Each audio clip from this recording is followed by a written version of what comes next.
এক গামলা দুধ নিশ্চয়ই বাচ্চার জন্য ছিল না।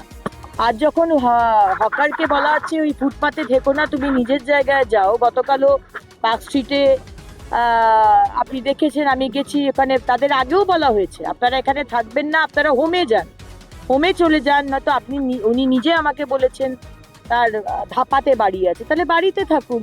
কিন্তু আপনাকে তো অধিকার দেননি যে কেউ ফুটপাতের মধ্যে দুধ গরম করবেন স্টোভ জ্বালিয়ে। আপনি তো নিজের বিপদ ডেকে আনছেন, বাকি সমস্ত যারা পথচারী যাচ্ছেন পেডেস্ট্রিয়ান তার বিপদও ডেকে আনছেন। আর এক গামলা দুধ তো আর একটা 6 মাসের বাচ্চা খেতে পারবে না। এক গামলা দুধ নিশ্চয়ই বাচ্চার জন্য ছিল না। তো বিরোধীরা বলছে যে বাচ্চার দুধ ফুটছে, আপনি এরকম করে এসে বলছেন। আরে বাচ্চার দুধ ফুটলেও বলবো, খিচুড়ি হলেও বলতাম, পকোড়া হলেও বলতাম।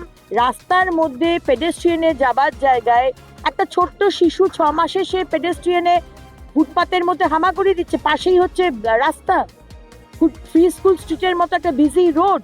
আজকে অ্যাক্সিডেন্ট হলে তো আপনারাই বিরোধীরা যারা আছেন আগুন জ্বালিয়ে দেবেন আর সরকারকে তুলোধনা করবেন। তাই এখানে ভালো কাজ করতে গেলে অনেক বাধা আসছে, এই বাধা দিচ্ছে টিএমসি এবং সিপিএম। আজকে ইললিগাল পার্কিং বন্ধ করার চেষ্টা করছি, সেটা তাদের পছন্দ নয়। আজকে বলছি পার্কিং এর ওখানে ফুটপাতে থাকবেন না, ফুটপাত থেকে সরে যান। পুরো ফুটপাত দখল করে নিয়েছেন। মা বাচ্চাকে স্কুল থেকে নিয়ে আসছে, রাস্তা দিয়ে হাঁটছে, অ্যাক্সিডেন্ট হচ্ছে। সব থেকে বেশি মৃত্যু হচ্ছে পশ্চিমবঙ্গে অ্যাক্সিডেন্ট থেকে। সেখানে বলতে গেলে সেখানে আমরা খারাপ হচ্ছি, তো করবোটা কি?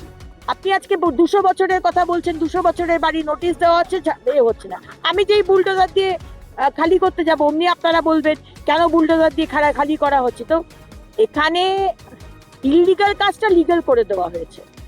যে যা খুশি করেছে এই 50 বছর। আজ যখন শুভেন্দু অধিকারী সরকার একটু স্ট্রিমলাইন করার চেষ্টা করছে, একটু ভালো করার চেষ্টা করছে, সবার জন্য ভালো।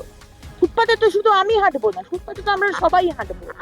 ইললিগাল পার্কিং এ তো আপনাদেরও অসুবিধে। আমরা একটি পার্কিং আনছি, অনলাইন পার্কিং। কোথায় পার্কিং খালি আছে আপনি ওই অনলাইন থেকে দেখতে পাবেন, আপনাকে ঘুরতে হবে না যে কোথায় এখানে দেখে এখানে পার্কিং খালি নেই, ওখানে খালি নেই। আপনি অ্যাপে দেখতে পাবেন। আপনাকে কোনো পার্কিংওয়ালা করতে পারবে না যে না 100 টাকা দাও, 200 টাকা দাও, আমি রাখতে দেবো, কিছু করতে পারবেন, সবকিছু অনলাইন। তো আমরা ভালো করার চেষ্টা করছি, কিন্তু সিপিএম আর তৃণমূল তারা মানবিক সরকারের মুখ নাকি দেখতে পাচ্ছে না। অথচ সিপিএম এর কি মানবিক মুখ ছিল, অপারেশন সানশাইনে কি হয়েছিল, আর টিএমসি পয়সা তুলে তোলাবাজি করে কিভাবে হকারদের বসিয়ে পুরো কলকাতা শহরটাকে শেষ করে দিচ্ছে, সেটা বাংলার মানুষ জানে, কলকাতার মানুষও জানে। আমরা বলছি ইন্ডাস্ট্রি আসবে, ইন্ডাস্ট্রি আসবে কোথা থেকে? যদি আজকে এই ধরনের মানে আমাদের কলকাতা শহরের চেহারা হয়, রাস্তা নেই, জ্যাম হচ্ছে, ব্রিজ নেই, তো আসবে কোথা থেকে? আসার জন্য তো একটা পয়লা দর্শনধারী ফের গুণ বিচারী, একটা তো শহরটাকে সুন্দর দেখাতে হবে, তারপরে তার ব্রিজ ঠিক করতে হবে, তারপর তার রাস্তা সবকিছু। 10ই অক্টোবরের মধ্যে সমস্ত রাস্তা যেন ঠিক হয়, মাননীয় মুখ্যমন্ত্রী অর্ডার দিয়েছেন। আমরা আমাদের মতো চেষ্টা করে যাচ্ছি, কিন্তু বিরোধীরা আমাদের কোনো কাজই করতে দেবে না। তারা বাংলাকে যেভাবে 100 বছর পিছিয়ে দিয়েছে, তারা চায় যে শুভেন্দু অধিকারী সরকারও আবার 100 বছর পিছিয়ে দেওয়া হোক। কোনো কিছু করতে গেলে সঙ্গে সঙ্গে সেখানে বাধা দেওয়া।